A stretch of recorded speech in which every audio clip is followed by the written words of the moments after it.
The Whisper in the Forgotten Crypt. I can't clearly explain how I ended up in that cemetery at the edge of town at midnight, with the moon covered by black clouds that seemed to swallow all light. I had never believed in stories about spirits or dark rituals, but that night everything changed. It all began with an anonymous letter I found in my apartment mailbox, written in red ink and with a trembling handwriting that invited me to go to the abandoned crypt beneath the old church. They said that there they would reveal secrets that official history had hidden, something capable of changing my perception forever. The introduction to this nightmare was sealed when curiosity became stronger than fear, and I decided to go, without imagining that I would cross the threshold into something far darker than any legend. When I arrived, the iron door was half open, creaking as if it were breathing, and the smell of dampness and freshly turned earth hit my face. I turned on my phone's flashlight and went down the stone stairs, which seemed endless, until I reached a narrow corridor where the walls were covered in strange symbols, painted with a substance that looked like dried blood. Every step echoed in the silence, and a faint whisper seemed to float in the air, as if someone or something were calling me. At the end, I found an altar covered with black candles and a circle drawn with ash and small bones, so fragile they looked ready to crumble. That was when the knot of my story began. When I placed my hand on the altar, I felt a vibration run through my whole body, as if the crypt were breathing beneath my fingers. The whisper became a voice, low and guttural, speaking words in a language I couldn't understand, but that pierced deep into my mind. I tried to pull away, but it was as if my feet were nailed to the ground. Suddenly, a dark figure appeared before me, ethereal and twisted, with eyes burning in an intense red. I couldn't move. I could only watch as it extended a hand toward me, offering an object wrapped in black cloth. When I opened it, I found an ancient book covered in symbols that seemed to move under the flickering candlelight. The figure whispered that this book contained forbidden rituals, secrets that had been buried to prevent the world from falling into madness. They told me that if I read it, my life would never be the same, that I would open doors that only darkness could cross. Despite the terror flooding me, something inside pushed me to take it and flip through its pages. When I did, the words seemed to twist and come alive, and my mind filled with terrible images, sacrifices, invocations, pacts with entities that lived beyond time. I felt something awaken inside me, a dark force trying to break free. I tried to close the book, but my fingers wouldn't respond.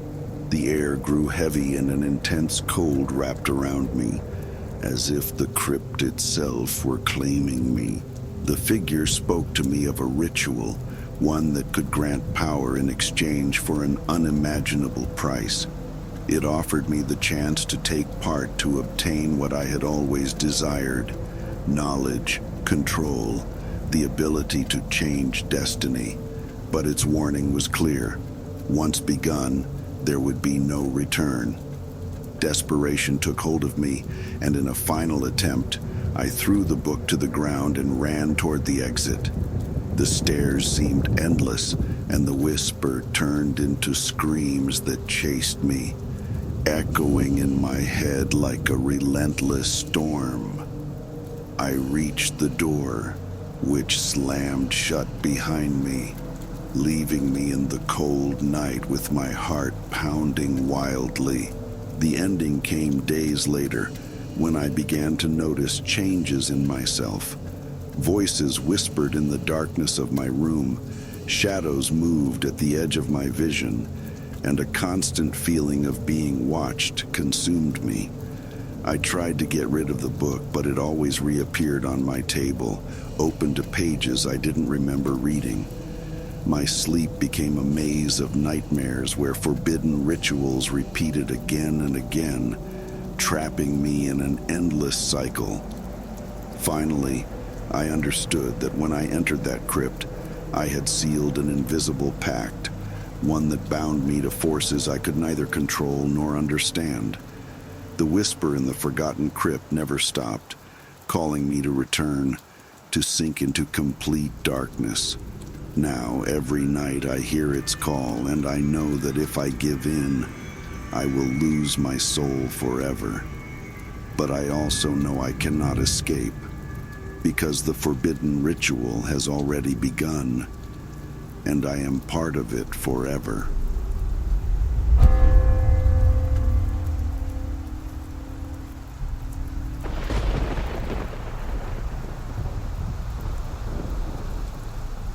The Dance of the Forgotten Hats.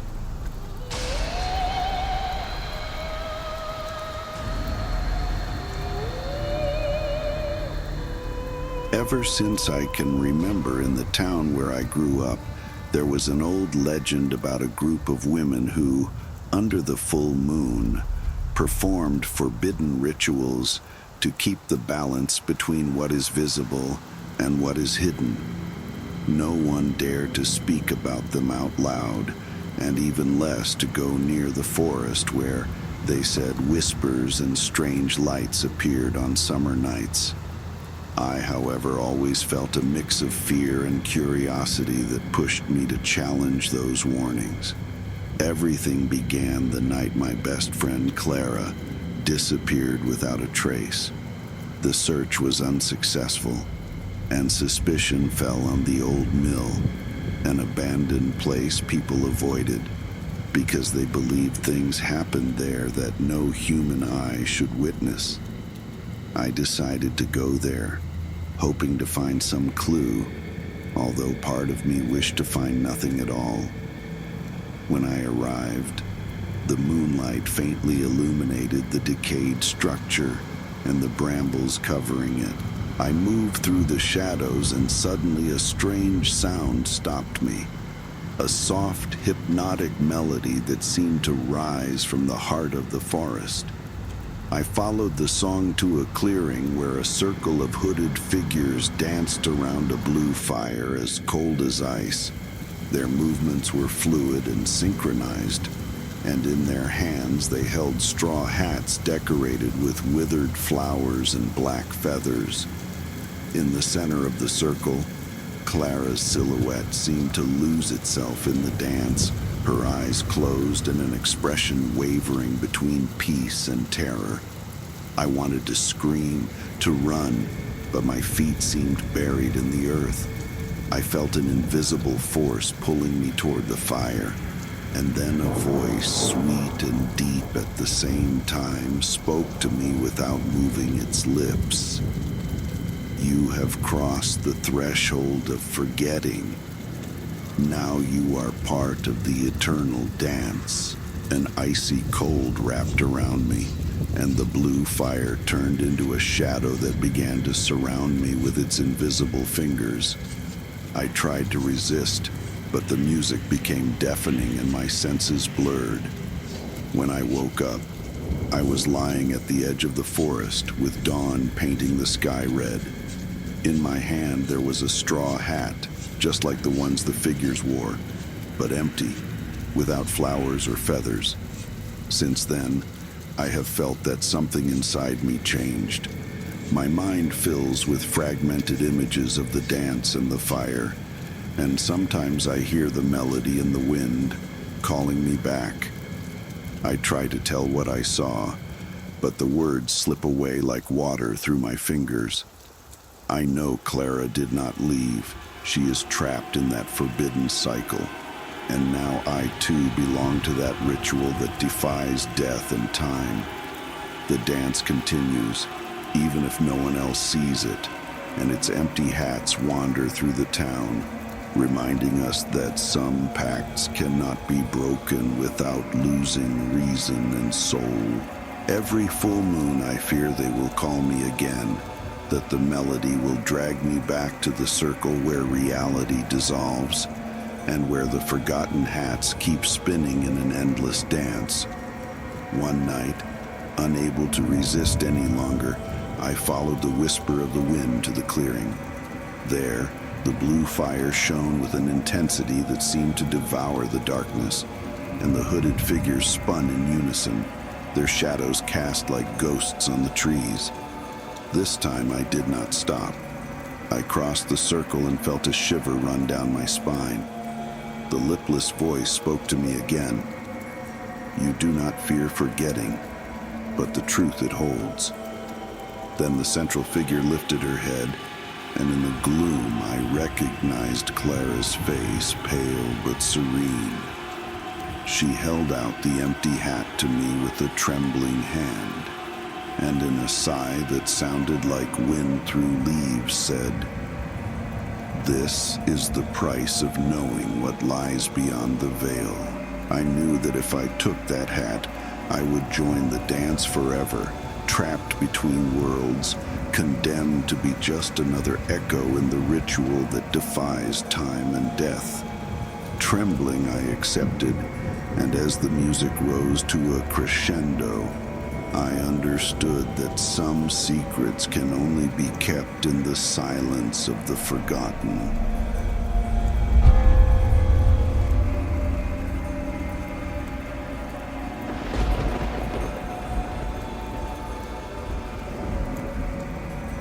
The Circle of Silences.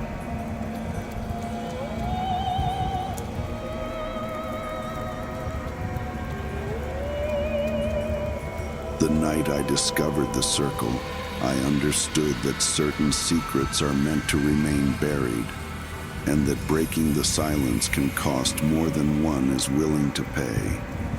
Everything began when, after my grandfather's death, I inherited his old mansion on the edge of town.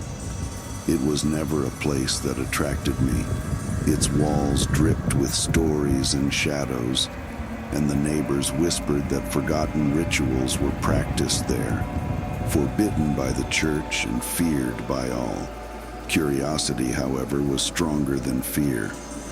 One autumn afternoon, while exploring the attic, I found a book bound in black leather, without title or name, covered in dust and cobwebs. When I opened it, I saw that its pages were filled with strange symbols, invocations, and drawings that seemed to move under the dim light. What disturbed me most was a circular drawing, a complex mandala with inscriptions in a language I could not recognize, but that somehow I felt deep inside me as a calling. That night, with the book in hand, I went into the nearby forest, guided by a mix of fear and fascination. The full moon faintly lit the path until, in a clearing, I saw the circle, a series of stones precisely aligned, marked with runes that glowed with a silvery light. The air was soaked in absolute silence, as if the forest were holding its breath. There were no signs of life, only the fast beating of my heart. I decided to follow the instructions the book gave for that place, to draw a symbol with chalk in the center of the circle and recite a formula that, according to the text, would summon the guardians of forbidden knowledge. As I spoke the words, the ground trembled beneath my feet, and a thick mist began to rise from the earth. Around me, elongated shadows materialized, humanoid shapes with burning eyes that stared at me without blinking. I did not feel fear, but a strange recognition, as if they had been waiting for me forever. The figures did not speak, but an invisible presence imposed an absolute silence on me, an unspoken rule that I must not break. Then I understood that the circle was a threshold, a doorway to knowledge not meant for the living. I tried to step back, but my feet were nailed to the ground, and a voice that came from nowhere whispered that knowledge had a price: eternal silence. I wanted to scream, to beg for mercy, but no words came from my mouth. The fog wrapped around me, and I felt my thoughts fade, how the memory of my life slowly dissolved. I lost all sense of time, trapped in a limbo where reality blurred. When dawn finally broke through the thickness of the forest, I found myself alone in the circle, without the book, without clear memories, with cold skin and an empty soul. When I returned to the house, I noticed that no one recognized me. My friends and family looked at me with strangeness, as if I were a stranger. Every attempt to remember my past hit an invisible wall, a coldness that kept me from connecting with what I had been. With time, I understood that the circle had marked me, that the silent pact of the guardians was to carry the burden of knowledge without ever sharing it, without ever breaking the imposed silence. Years later, I can still feel the pressure of the circle in my chest, a weight that reminds me that there are secrets that must not be sought, and that forbidden rituals are not just legends, but warnings for those who, like me, dared to cross the line.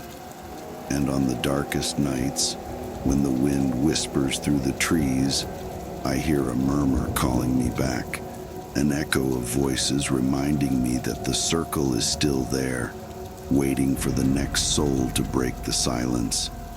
But I know that if I return, there will be no way back.